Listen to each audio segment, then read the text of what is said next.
ప్రభువును ప్రేరక్షకుడైన యేసు క్రీస్తు నామములో అందరికీ ఉదయకాల శుభములు వందనములు తెలియజేయుచు మన విశ్వాస ఆధ్యాత్మిక జీవితమును బలపరచగలిగిన మేల్కొల్పగలిగిన మరొక ఆధ్యాత్మిక సత్యమును ఈరోజు వాగ్దానము ద్వారా మీతో కలిసి ధ్యానించుటకు ప్రేమపూర్వకంగా ఈ వాక్య ధ్యానములోనికి మిమ్ములను ఆహ్వానిస్తూ ఉంటున్నాను.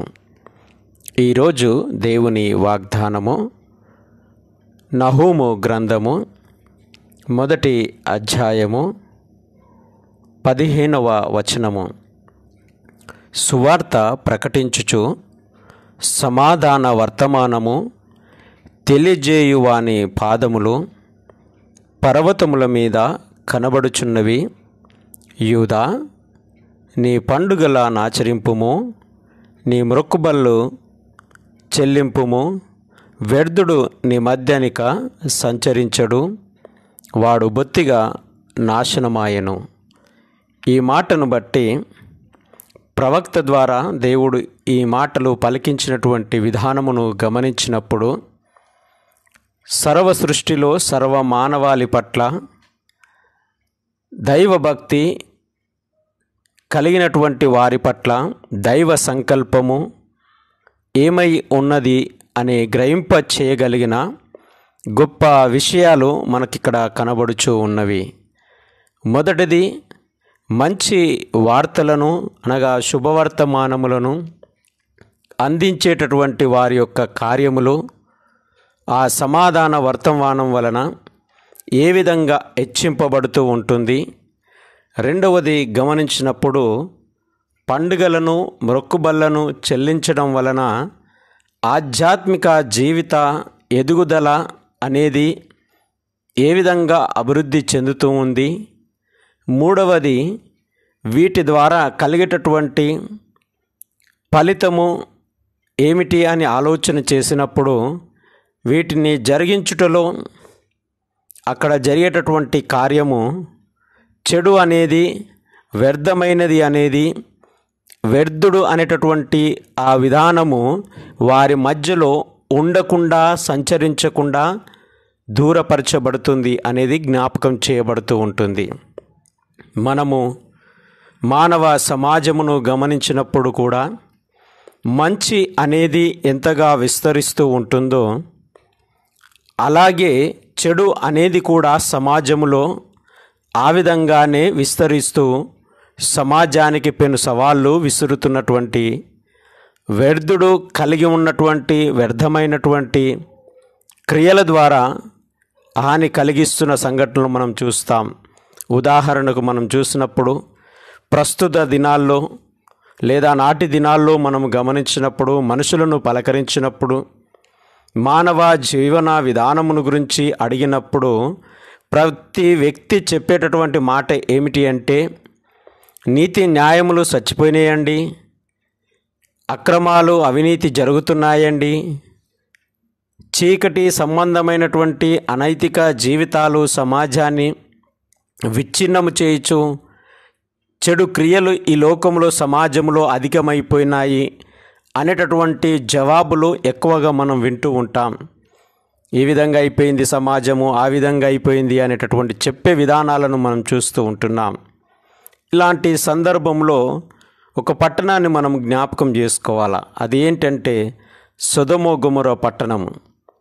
ఆ సందర్భాన్ని మనం గమనించినప్పుడు అబ్రహామును దేవుణ్ణి అడుగుతూ ఉంటున్నప్పుడు అబ్రహాముతో దేవుడు అంటున్నటువంటి మాట ఏంటంటే, అక్కడ 10 మంది నీతిమంతులు ఉన్నా చెడు చేయకుండా వ్యర్థంగా జీవించకుండా వ్యర్థమైనటువంటి క్రియలు జరిగించకుండా 10 మంది నీతిమంతులు ఉన్న ఆ పట్టణాన్ని కాపాడుతానని అక్కడ దేవుడు సెలవిస్తున్నట్లు మనం చూస్తూ ఉంటున్నాం. ఇక్కడ తెలియజేసే నీతి ఏంటంటే, మంచి చేసేవారు లేకపోవడము, ఈ వ్యర్థమైనవి జరుగుతున్న కానీ హానికరంగా జరుగుతున్న కానీ వాటిని వ్యతిరేకించలేనటువంటి పరిస్థితులు కలిగి ఉండడము, వారితో కలిసి సహా వెళ్ళడము ఇలాంటి ప్రమాదకరమైనటువంటి విషయాలను బట్టే వ్యర్థుడు అనేటటువంటి లేదా వ్యర్థమైన అనేటటువంటి లేదా పనికిరాని నిష్ప్రయోజనమైనటువంటి కార్యములు అనేటటువంటివి ఇంకా అధికము చేయబడుతూ ఉంటున్నాయి. ఆ వ్యక్తులు ఇంకా మన మధ్యలో నివసిస్తూ ఉంటున్నారు. ఒక మంచి చేయడం ద్వారా చెడు అనేది దూరం చేయబడుతూ ఉంటుంది. చూడడం ద్వారా కాదు, అయ్యో విధంగా జరిగింది అని అనుకోవడం ద్వారా కాదు, కానీ మంచి చేయడం ద్వారా అది అధిక సంఖ్యలో హెచ్చుగా చేయబడినప్పుడు చెడు అనేది తగ్గించబడుతూ ఉంటుంది అనేది జ్ఞాపకం చేస్తూ ఉంటుంది. అందుకే పై విషయాలన్నిటిని మనం గమనించినప్పుడు మానవుడు జీవిస్తున్నటువంటి జీవితంలో ఈ క్రియలన్నీ మంచివి కావు అని గ్రహించినప్పుడు సైతము మన మంచి క్రియల ద్వారా, మన మంచి ప్రవర్తన ద్వారా మనం ప్రదర్శించలేనటువంటి పరిస్థితులు కలిగి ఉన్నామా, ప్రదర్శించగలుగుతున్నామా? ఒక వ్యర్థుడు మన మధ్యలో నుంచి పోవాలి అంటే ఇక్కడ చెప్పబడినటువంటి మొదటి విషయము సువార్త, సమాధాన వార్త ప్రకటించబడాల. మేల్కొల్పగలిగిన, పునర్నిర్మించగలిగిన, పునరుద్ధరించగలిగిన ఆ విధానము అనేది ప్రకటించబడాల. రెండవది పండుగలు, మొక్కుబళ్ళు అనేటివి దైవభక్తిని జ్ఞాపకం చేస్తూ ఉంటున్నాయి. ఒక వ్యర్థమైనటువంటి సంఘటన మానవ జీవితం నుంచి దూరం చేయబడాలి అంటే దైవభక్తి అనేది మానవునిలో ఎదగగలగాల. దేవుని భయం ఉండాలండి. ఎవరి భయం లేకపోయినా పర్వాలేదు, కానీ ఈరోజు భయంతో నటిస్తున్నటువంటి వారు ఉన్నారు, కానీ భయము కలిగి నిజాయితీగా ఉన్నటువంటి వాళ్ళు చాలా అరుదుగా ఉంటారు.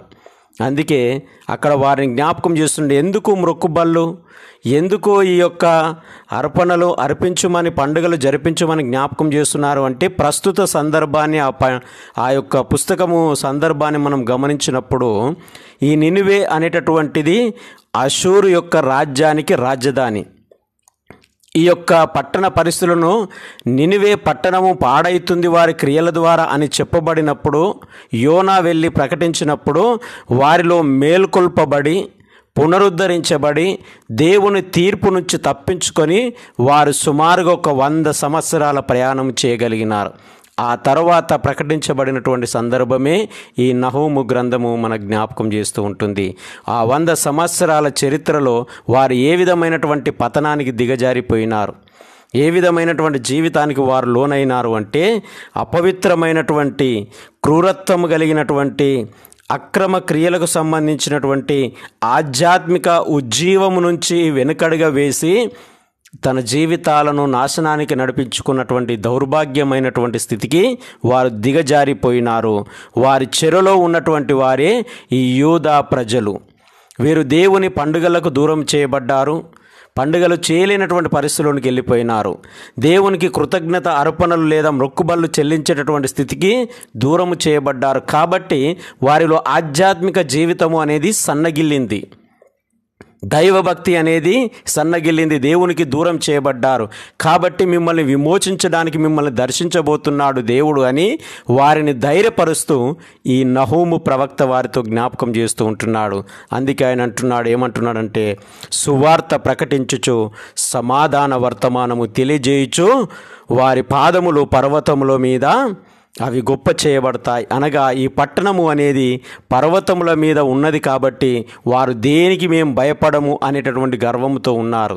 దాన్ని పగలగొట్టి, దాన్ని విభజించి అక్కడికి లోయ ద్వారా తీసుకొని వెళ్ళి వారిని, ఆ పట్టణాన్ని నాశనం చేసినటువంటి చరిత్ర మనకు గ్రంథము తెలియజేస్తూ ఉంటుంది. ఇట్టి సందర్భంలో ఈరోజు వాగ్దానము మన జీవితాలలో జ్ఞాపకం చేస్తున్నటువంటి సత్యం ఏంటంటే, ప్రియమైన సహోదరి సహోదరులారా, ఒక వ్యర్థమైనటువంటి క్రియ, ఒక వ్యర్థమైనటువంటి కార్యము, ఒక వ్యర్థమైనటువంటి మనస్తత్వాలు మానవ సమాజంలో నుంచి రూపుమాపబడాలి అంటే మన జీవితాలలో సునాద సంబంధమైనటువంటి సువార్త ప్రకటించవలసినటువంటి మంచి శుభవర్తమానము అందించి మేల్కొల్పగలిగినటువంటి విధానము పునరుద్ధరించబడాల.